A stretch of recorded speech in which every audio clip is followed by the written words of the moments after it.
Yep, we got the Rise banned away, the REL banned out by T1, respecting BeryL's wide champion pool. There's the Graves banned out, recognizing that T1 still has that jungle role yet to pick. They do not want to deal with the Graves there with that Viego matchup. Ezreal will be the final ban of the draft for T1, and the Heimerdinger locked in game 1 for DRX. BeryL's Heimerdinger shows its face again. We've seen time and time again that he doesn't need an Ashe by his side. We've seen Ezreal Heimerdinger come out from DRX. Now the question is, jungle pool is slightly pinched here a little bit too for Oner. Sejuani and Graves being down, Viego being picked away. What is his option for the draft? Might go for a Lee Sin by the looks of it. A lot of melee champs, so can find those kicks. Ooh, you love to see it. The style always possible to come out there with the Lee Sin. And Faker. What's it gonna be? Azir comes down again. Now, okay, so AD carry here, I think he misfortune for Deft if you go by what has been most played, but do they have something secret? That's a good question. You think of Misfortune, you think of Jhin. Kalista's up, but Kalista Heimerdinger doesn't sound the strongest. Sivir Heimerdinger, maybe not the best up against Azir with the long range. So I think something that can either go in or something that can set up. Pushing lane is all the DRX need here in the bot side. Sivir is going to be the answer. A bit short-ranged against the Azir, but Deft confident enough that that champion can get the push and keep the push in the mid-game. When you're thinking of push, when you're thinking of AD carries, Sivir's always the one that first comes to mind for me, especially when you have these solo laners that have the capability of being a side lane threat, of being a 1v1 monster. Sivir to clear the waves feels great. Do you know what's beautiful about these two comps? There's no front line. This is all just an Armageddon in team fights. If anyone can connect spells, there is so much follow-up from both sides, especially on T1. The front line is your ability to outplay. Yep. That's it. It's not a health bar, it's your mechanics. Which puts a lot more emphasis on these key big abilities. We mentioned, as soon as Keria locked in the Renata, that's something that can bring some structure to your team fight. If you get locked up in just a moment of CC, there's so much damage on both of these teams. Boom, instantly taken down. So much is gonna come down to execution. There is a lot of damage, and I think both compositions diving into the opposing team's composition just looks really tricky, right? Renata, Azir in terms of pushback and hostile takeover. The Heimerdinger committing into a Heimerdinger Sivir seems tough. Getting on top of them is great, yes, but the damage output, like you talked about, Kobe, is extremely high. And we have two big signature picks in this matchup. Zeus, of course, on his Yone, one of those melee champs that's going to have to navigate those difficult team fights. And Zeka, the breakout star of Worlds 2022, on his Sylas. Honestly, for me, he has been the individual standout of the entire tournament. He has been turning heads since play-ins. He really has. A big part of what got DRX here was his mastery of the current meta, of that melee matchup with Sylas with the Kali taking turns. Here we go then, on to Summoner's Rift for game 1 of the World's Finals. It's been 3,318 days since Faker won his first World Championship. 1,050 games, 190 patches, and he's looking for another. It's been a damn long time, but they're back here and ready to go. The arena is packed. The players are locked and loaded, and T1 and DRX are ready for their first conflict. What an epic finals here. Everyone waiting on the edge of their seats for the greatest organization in the history of League of Legends, T1 and Faker versus DRX, the greatest underdog run in Worlds history. Play-ins to World's Finals. They've just been scaling throughout the entire tournament. Deft taking down so many of his former teammates. DRX finding ways to topple teams like EDG.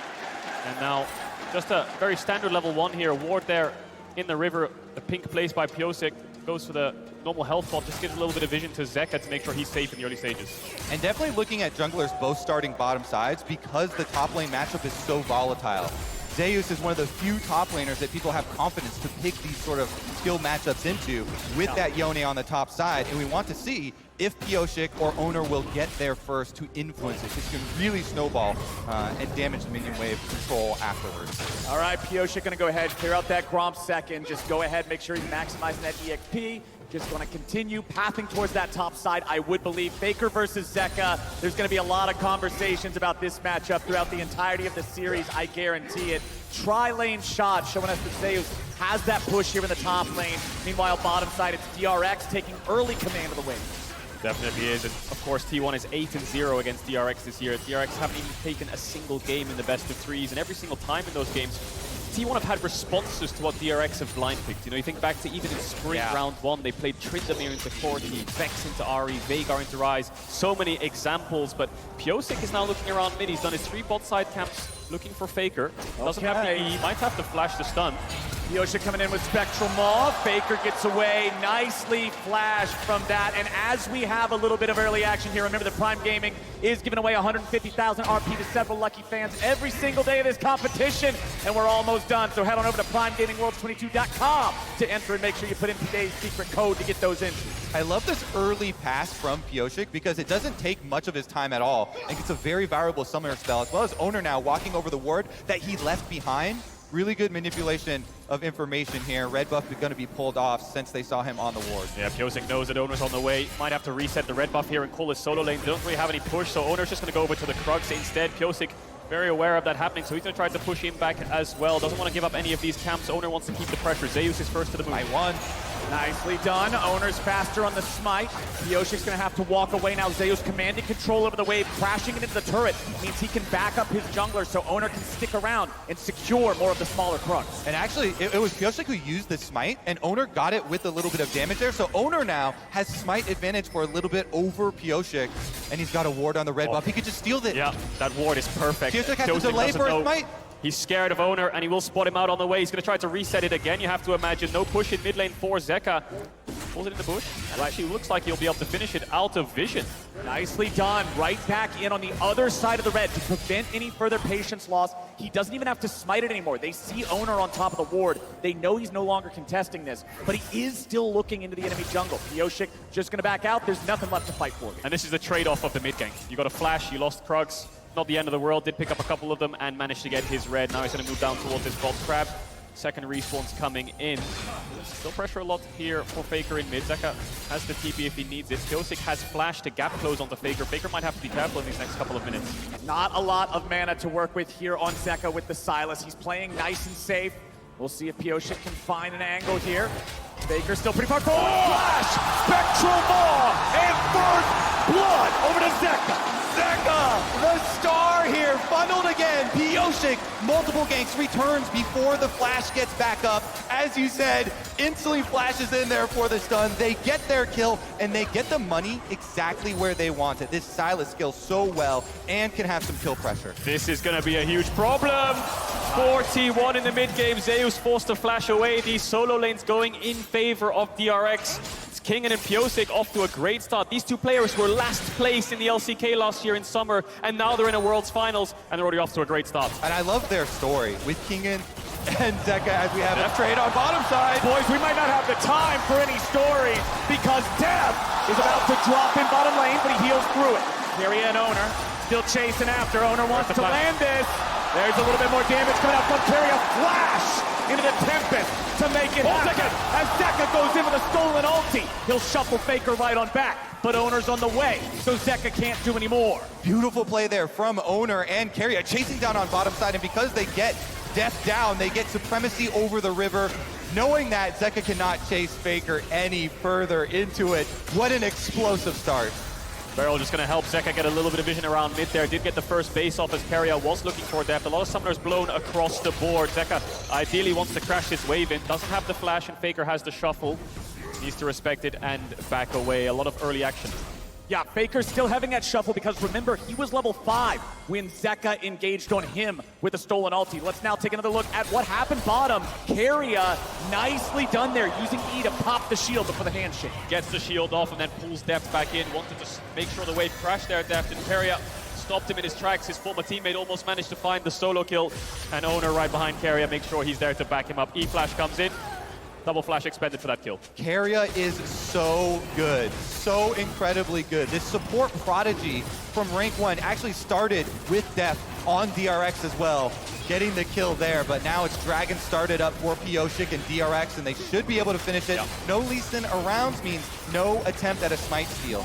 Oh! Who needs smite when you got an arrow? Gumayusi gets Bullseye for Gumayusi, picks up the dragon. Pyosik doesn't even use the smite. All this bot pressure for DRX, and then Pyosik coming down, having the mid push and starting up that Drake backfires. And this just reminds you of how T1 got here to finals. It was bottom difference. Oh. My goodness. Keria takes down Deft, then immediately afterwards, Guma's able to snipe away the objective as well. This T1 bottom lane is the T1 bottom lane that was promised originally. Best in the world. Right, these guys stumbled at MSI after an incredible run in spring. In summer, it's been about recovery. And when I look back at their semifinal they played this past weekend against JDG, it was the bot diff that really stood out. It really was, and Oner is hovering around there now, making sure they have some kind of vision to push out. Deft with no flash is an easy setup with a level 6 Lee Sin. Oner's just trying to juggle this mid and bot push to make sure they can control this bot side river. But with Herald up, Kingen's going to start that one top push in favor of DRX. Zeus no flash. Zeka is ready to move across. BeryL is on his way up. Will be first to the top side river. How does T1 dissect this fight? They're looking for Kingen. Oner throws out the cube, but he's not going to find it. Zeka jumps in. Oner's ready to retreat back to his own teammate. Zeus contesting 1v2. Oner and Faker ready to join in, but BeryL's made his way into the fight. Oner jumps in. It's secured by DRX. Now the fight breaks out. Pyosik coming right back in.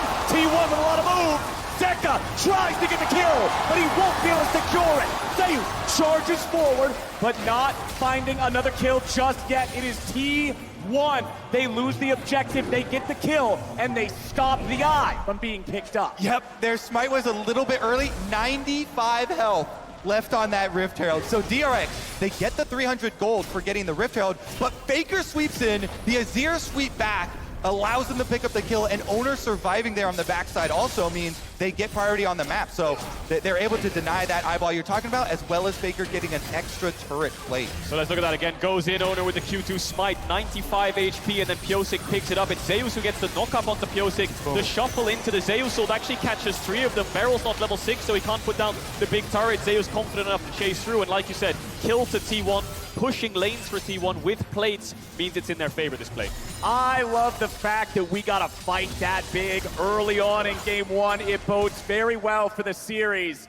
T1 up about 700 gold now, just shy of 10 minutes into the game. They've got a 1-kill lead. They've got that stolen Drake, but we're probably not going to see any more big fights for another 2 minutes until the next Drake spawns. Total gold on the left side of your screen. It's Zeka and Gumayusi pulling out in front. And Keria, man, in the last fight as well, sniping him again with another handshake to push them together to set up that kill. Getting a last hit for himself as well. Will be a fairly rich Renata, but river control goes over to DRX and they secure the crab. It's all about bot push really for DRX. Kingen's winning in isolation, and Zeka needs some kind of vision to threaten Faker to make sure that he can't push into his tower, keep him under his tower. Zeka has that looming threat. If the second he lands a chain, he can push him back into Pyosik. It's all about mid-bot side here for both these teams. And you saw the way Zeka just used the spells, throwing out the E2, following it immediately with the R. If that E2 connects, boom, you just shuffle him right back into the lane. As we pan back topside, and Zeus is still in control. Oner coming up through the crushes now. Yeah, with all the focus on the other side with these little skirmishes, Zeus has been able to get himself that CS lead with his Yone counter pick, and Oner does have flash and Lee Sin kick available. They're going to look for the knockup. I wonder if they can execute this dive. Zeka has TP, so the longer this play goes on, the more it'll backfire. I think they're hoping that Kingen takes a trade into Zeus and looks for a kill. Kingen showing a lot of respect, so no play to be made there, Oner. T1 could have broken the entire game open by getting that kill, heralding the top tower. Zeus will be unlocked on the map, but Zeka is going to TP back mid, start contesting these waves. And you can see the timing for Oner. He does not want to waste any further seconds on top side because Dragon is respawning. So they set themselves up for that possible counterplay up on top side or a dive if there's a play ready, but they don't want to overinvest and waste time with an objective coming right up. So get back down to bottom. 30 seconds on that Dragon respawn, but it's Pyosik who's gone up towards his Krugs, and Keria has retaken the bot side vision, allowing Faker to push in this mid wave and then move towards the bot side to feel safe. They should be able to secure that Dragon pretty handily. Alrighty, we've still got the stolen Azir ultimate on Zeka as well. There's a ton of playmaking potential here on either side. Back to what you guys were talking about in the draft. The lack of front lines is going to be very heavily felt. once we get into more of these big team fights. And it's T1 with control over the river as the Drake spawn. Another big thing with T1 getting control of that river like you're talking about is the Renata ults that can come from Keria. He can cut off these entrances with the wide crowd control that is afforded to him. Let's see about it though. DRX, they bully them off. Wow. DRX showing up, forcing T1 back a little bit. Zeka's here on the flank. The second Drake stolen. Oner gets it and he gets away. Zeka and the rest of DRX, they won't have a whole lot more to do, but that is 2 Drakes to nothing now for T1. Ocean Soul for T1 as well if they look forwards to the next couple of Dragons. DRX very late to this play. They managed to find an avenue in. It did turn into a little bit of a 50-50, but T1 had really good positioning and setup in terms of vision before they had arrived. Still a little bit of pressure on this bot side as Zeka is the one catching bot wave and Deft has moved towards mid. Yeah, Pyosik coming down the river too. I love both these junglers, the confidence. Even after the 95 health left on Rift Herald, Oner says, don't worry, I got this one. Pyosik with the gank onto Keria gets at least his flash. Doesn't follow through the ult, a little bit scared of Oner. And if you watch DRX versus T1 the majority of this year, it's just been a slow bleed out for DRX. T1 had better macro in the regular season, they had more pushing lanes, they had more options to play for, and it was just a slow and steady loss every single time for DRX, barring the last time that they faced each other in round 2 of Summer, where DRX actually had a pretty good gold lead and a massive kill lead, but it was T1's macro that brought them back into this, and it's DRX's macro that has improved so much in this international tournament. And talking about macro, that's the other thing that really stood out for me about T1 in their semifinal last weekend. It was the bot diff, and it was the decisions being made as a team, not just later on, but early too, to outmaneuver JDG and constantly find advantages. Yeah, I think T1 are one of the best in the world. In fact, probably the best in the world now at pushing these leads. When you get this gold lead, to be able to set up on the next objective, Oner comes top again, Zeus goes in, gets his turret plate, and Rift Herald #2 about to arrive. But remember, Rift Herald #1, despite the fact that there was a fight over this and a lot of players were there, the eyeball was never claimed. We never got to see that Herald used. So this second one, I'm hoping we get some more results from. Lots of lane shifts coming in here. DRX have sent their jungle support up towards topside for King and Deft to stay in mid, so I wonder if DRX just want to break the laning phase right now and put the Sivir in mid, put the Heimer towards mid and start pushing in these waves, building towards those 2 items so you can control the map a little bit better. Yeah, it's always so nice to be able to get mid-push when you're looking at the next spawns of the objectives, so then you can either move in, do this Herald first, or once Dragon comes up, of course, you can do the exact same thing from the other side, and T1, get it first. Spawn's coming through. T1's going to start it up, and Zeka's moving his way towards mid. He doesn't have the TP, and Faker does. That allows him to stay in the lane. DRX know this has been started. The question is, are they going to contest it? This is very similar to the Dragon, where they're just arriving a little bit too late. Yeah, T1, like clockwork, going to these neutral objectives, continually posing this question to DRX, and they get this one without a fight. The gold lead continues to build. 1,500 now, 15 minutes into the game for the second seed from the LCK. As Faker gets away from the Everfrost there of Zeka, the extra playmaking potential. Somewhat countered by the fact that Faker does have Crown of the Shattered Queen, going to make it harder to kill him when they go in.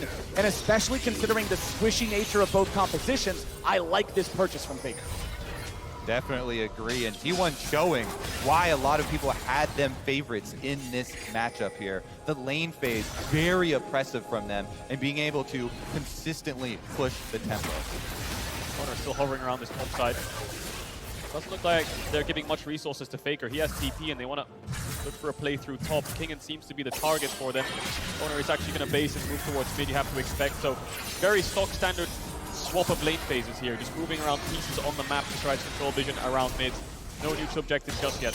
Well, the big thing I'm looking at is we have solo laners hitting their level 11, second level ultimate power spikes here. That means that the dives, the burst potential is really starting to get high. So I'm expecting to see more of these plays. I'm expecting to see more of these roams. I'm expecting to start seeing some dives and a little bit of testing the water to see if they can just skill check their opponents. And T1 are the ones who can pull the trigger first. They have that Herald.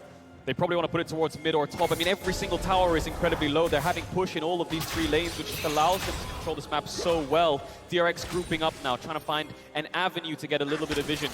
Maybe they can look for a pick. Keria still not having that flash up. There's a ward around him, but Oner's ready to cover. Yeah, I think their biggest advantage they could set up for themselves here, DRX, is trying to establish that vision control over the Dragon before it spawns, because T1 since they got that Rift Herald number 2 so late, they can sync up the activation of the second Rift Herald here with the spawn of this dragon. You know, make a hard push first to gain priority on mid, then slip down to the objective. Heimerdinger does so well, though, this pick that has been so fun throughout Worlds, when your opponents have to come face check you into brush, and that's what BeryL is trying to accomplish.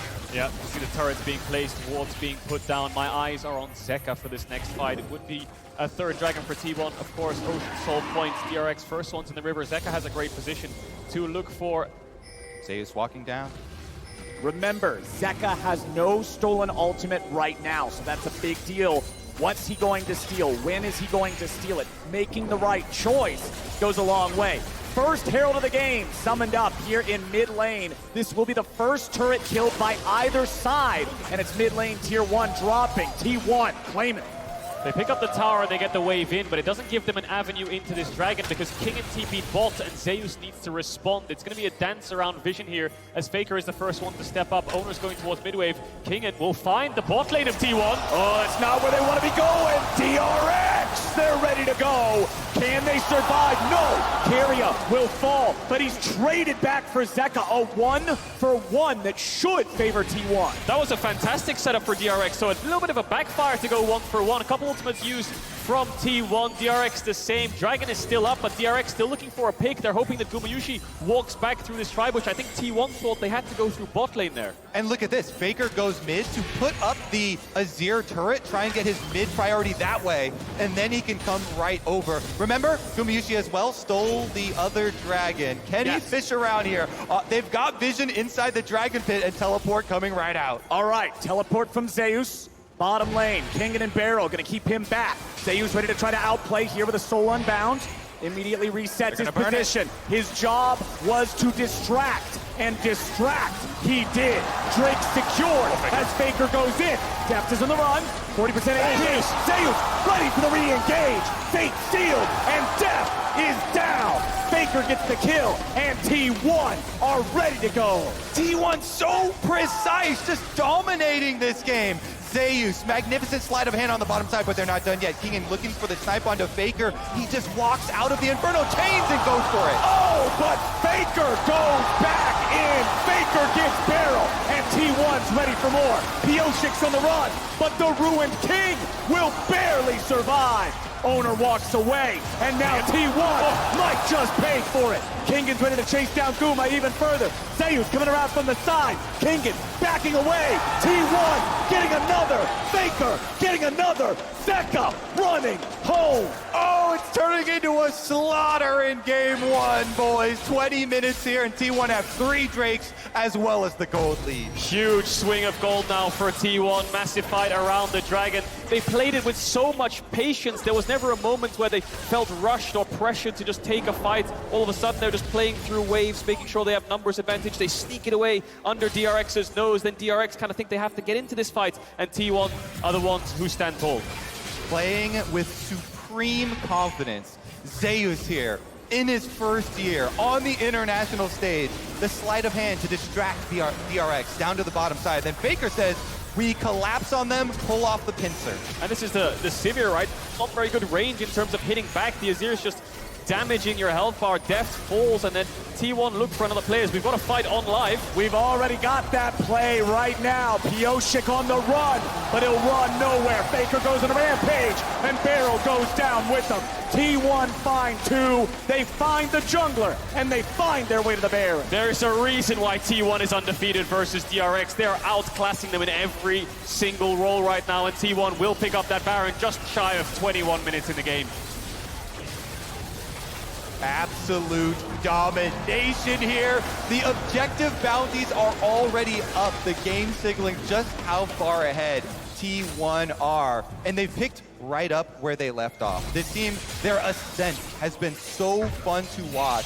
Consistently outplaying people in draft, in mechanics, on the stage, pressing these objectives at every turn.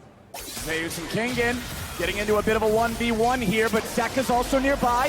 Faker ready to respond too. Kingen is low, and Zeus takes the kill. Now with the full retreat coming out, Zeka's gonna whiff the shuffle, and T1 just has to wait it out. They'll take out these minions. Zeka trying to find any sort of a way to get out of this one, but it ain't gonna happen.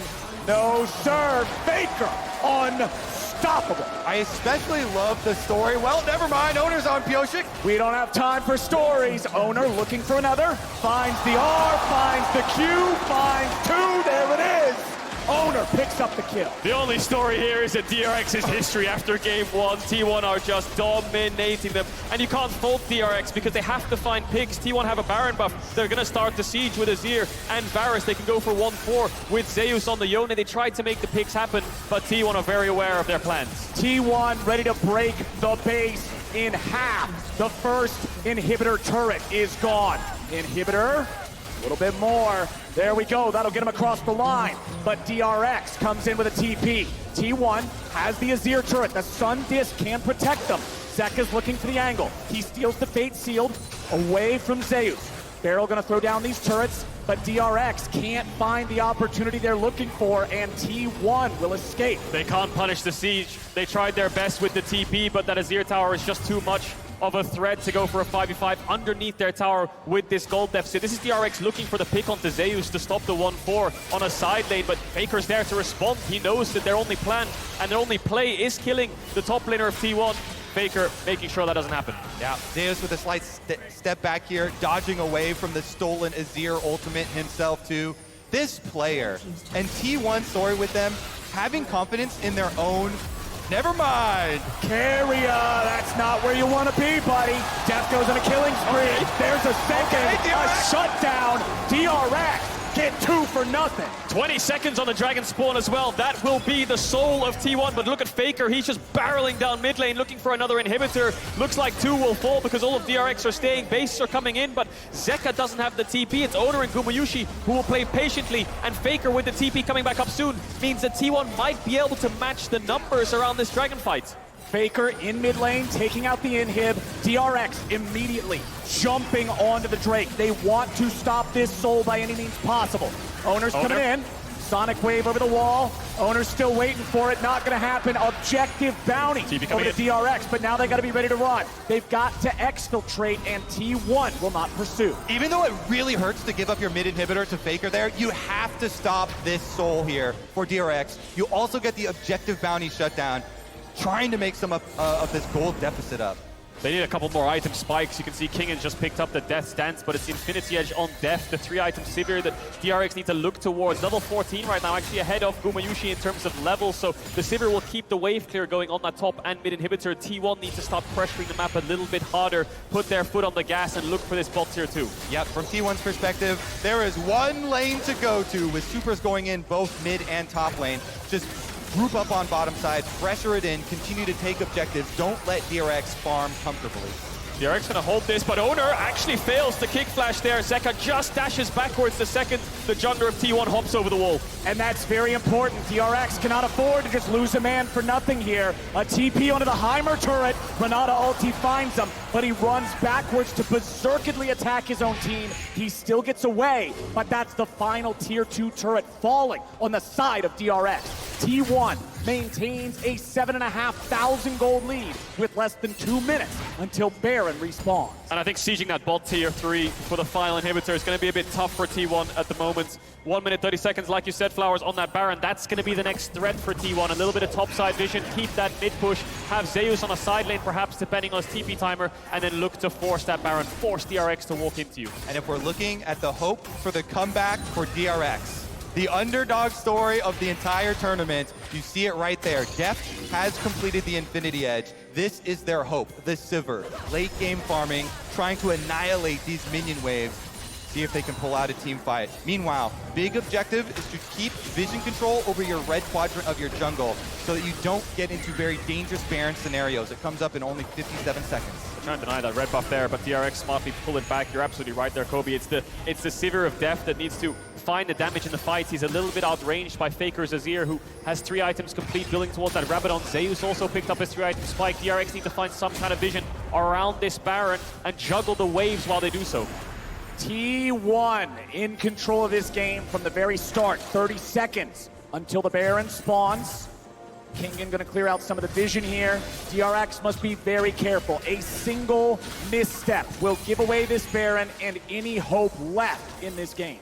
Mount T1 right there. Can DRX scale that mountain? It's going to be a difficult next 5 minutes for them. Baron coming up in only 10 seconds, and you see how ferociously they're fighting over the vision just to have a safe place to check from. They have one blue orb left on Deft. That'll be an emergency usage in case they lose all vision. And right now they can't see it. T1 are starting it up with their AD carry on top. Oner can jump over the wall very quickly. Where's the blue orb from Deft? He still has it, I think, up. He is going to pop it over the wall. They see There's it's no too time. late. There's no time. T1 already gets the bear. Now the siege will come in on that bot tier 3. You can see the pings on that bot side of the map already for T1. They know the easy way to win this one is just to push in these lanes, go towards bot, try to take that final inhibitor. DRX will be forced to fight them underneath their tower. And T1, now with the Baron buff, you have the luxury of going 1-3-1, pushing all lanes in, getting these inhibitors as they're respawning. Zeus already has been allocated up to that top lane, push it in. This Yone, so oppressive. DRX gonna have to fight on all sides right now. DRX is caught in such a difficult position here in this game. They have to weather a storm that is barreling towards this bottom side, barreling towards their last remaining inhibitor turret. Sometimes the best hope when you're in a position like this, assaulted on all sides, just Sivir ult and go attack one of them as quickly as you can, because the more time you give T1, the more damage they do. Well, it's T1 on the offensive. 3 men bottom, 1 man in each other lane. Zeus leading the charge towards that exposed inhibitor in top. Faker maintaining pressure in mid. Kuma's got all the push power in the world here in bottom. Last standing inhibitor turret, that one's going to fall. Kuma can just go ahead, clear that out, no problem. Zeus taking out the other inhibitor there in top lane. 2 more autos will do it. He'll just let the minions take it out. Triple inhib game for T1. That's got to be the nail in the coffin for DRX. They have a small 30-second to 1-minute window before these super minions will pile in, and the soul is spawning for T1. Yeah. So are they going to run down towards this Dragon Pit and fight it, or are they just going to give everything up? Gumayusi even tried to use the ult onto Deft. Spell Shield came through, and even with that ultimate down, DRX didn't feel confident enough to find an engage. DRX are in such a tough spot, but they have been in so many other tough spots, and they have come back in a lot of them. They had not beaten Gen G either, and ended up coming back in that series. T1 will finish up their soul, and then they will march down mid lane to finish this game 1 up. Well, there is also less than 1 minute remaining until Baron spawns again. If T1 want to play this as safely and as surely as possible, they will make their way over to that pit, they will secure that objective, and then they will push for the win. That's the remaining timer on the Baron. I'm trolling you guys, that's just my bad. I was checking to see if you're paying attention. But they have it for another 45 seconds. They can take out this inhib that has just respawned, and then leave DRX still in the same impossible position. And the Emperor TP's back with a Rabadon's death cap. This Azir is going to do so much damage. Zeus might even find an engage already. Zeus looking for it. Fate sealed. Only going to find one. Kingen getting away for now. Oner still looking for the angle. Flash kick is available. DRX fully in defensive position now, as BeryL's only got 40% HP. T1 looking for any angle. All they got to do is find one. An 8,000 gold lead is definitely enough to end this game. Minion wave making its way up. Oner threatens the engage. Chains of corruption going out. Zeka looking for the play, but Oner goes golden. He's going to stay alive for now, backing up yet again. Nexus turrets. First one's about to die. A little bit of HP, still keeping it around. Zeka's only at 1/4 health. He has to heal. Pyosik eats the sonic wave. No resonating strike just yet. DRX are out of turrets and out of time. T1 still looking for the end. Still looking to keep going. The Nexus is all that remains. I love how Oner keeps checking them, seeing if they will flinch, jumping in on the Lee Sin, but not going for the flash play. And here comes the end. Zeus looks for Q3. Zeka goes in with a stolen Azir ulti, but it ain't gonna do a whole lot. They still got a little bit of damage, but it is not enough. BeryL's gonna die, Deft is gonna die. T1 will find the fight and find the win in game 1. Clean, calm, and collected. The well-oiled machine of T1 strikes again. Very similar game to the DRX Gen G series in that game 1, where it was just clean from the get-go. Out skirmishing, out setting up in terms of objectives and vision. That man on your screen right there on the Azir, just dishing out so much damage, was never really touched in these fights. You can say that again. Every T1 member clapping in this game number 1, establishing the dominance here right from the get-go. We got to see individual skill, we got to see team skill, we got to see a couple of sick dragon steals.